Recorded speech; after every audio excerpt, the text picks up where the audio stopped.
क़ज़ाए उम्री का मतलब ये होता है जब मैं बालिग़ हो गया था उस वक़्त से लेके कोई 40-50 साल की उम्र तक मैं नमाज़ें नहीं पढ़ सका हूँ।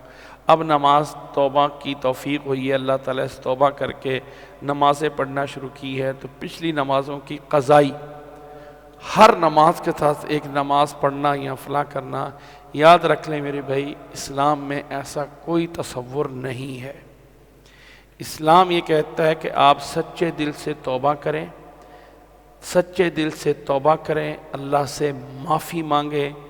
अगर एक इंसान 80 साल की उम्र में उसने तौबा कर ली और 80 साल की उम्र में अब वो आगे नमाज़ें पढ़ना शुरू करे, तो पिछले 80 साल में से चलो 20 साल निकाल दें तो 60 सालों की नमाज़ें पूरी करना उसके लिए इतना आसान काम नहीं होगा।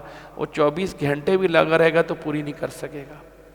तो इस्लाम में ऐसा तसव्वुर नहीं है क़ज़ाए उम्री का।